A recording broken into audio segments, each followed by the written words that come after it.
L'expérience que vous allez voir montre l'enregistrement de courants postsynaptiques spontanés de type AMPA. Ces courants sont émis par un neurone postsynaptique, ici en vert, en réponse à l'activité spontanée de tous ces neurones afférents glutamatergiques, ici en orange. Ces courants sont dits spontanés parce qu'ils résultent de l'activité spontanée de plusieurs neurones glutamatergiques présynaptiques. On enregistre en configuration cellule entière et en mode voltage imposé. Pour isoler les courants spontanés de type AMPA, on bloque les autres récepteurs, les récepteurs GABA avec de la gabazine et les récepteurs NMDA avec de l'APV.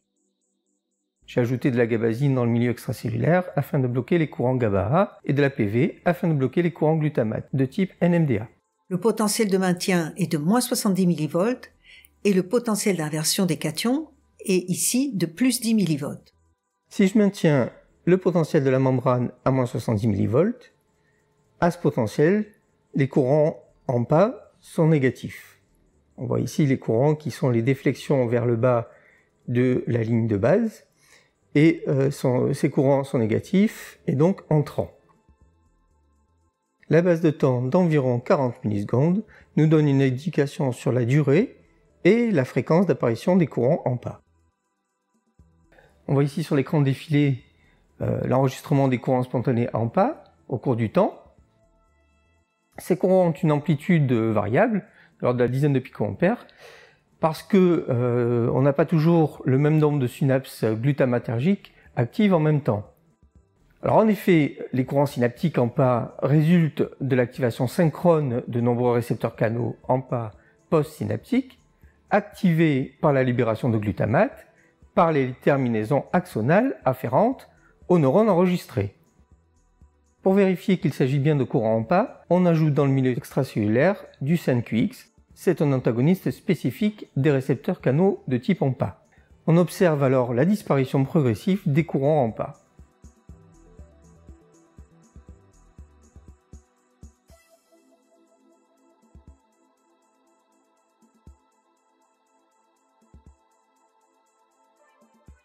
On lance l'analyse automatique des courants par le logiciel, puis on valide ou non cette analyse manuellement.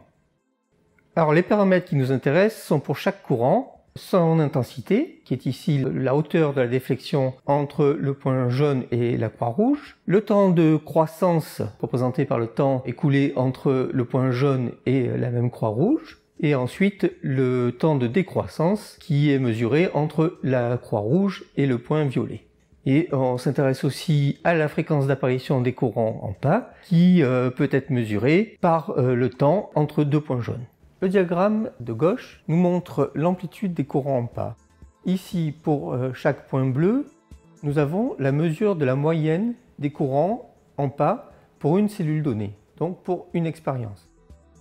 La barre rouge indique l'amplitude moyenne de l'ensemble des courants, ici aux alentours de moins 18 picoampères. Les deux barres vertes représentent la variabilité, c'est-à-dire l'écart-type. Alors le diagramme de droite représente l'intervalle interévénement, c'est-à-dire le temps moyen qui s'écoule entre l'apparition de deux courants AMPA consécutifs. Chaque point représente la moyenne des IUE d'une cellule donnée, et l'ensemble des points représente les valeurs moyennes que nous avons enregistrées lors de nos expériences. La barre rouge est toujours représentative de la moyenne, aux alentours de 4 secondes, avec les barres vertes qui nous renseignent sur la variabilité. Sur quoi renseigne cette activité? L'analyse de la fréquence et de l'amplitude des courants postsynaptiques glutamatergiques renseigne sur le nombre, l'activité et la force des connexions afférentes aux neurones enregistrés. Cette activité peut varier suivant l'âge du cerveau et lors de pathologies.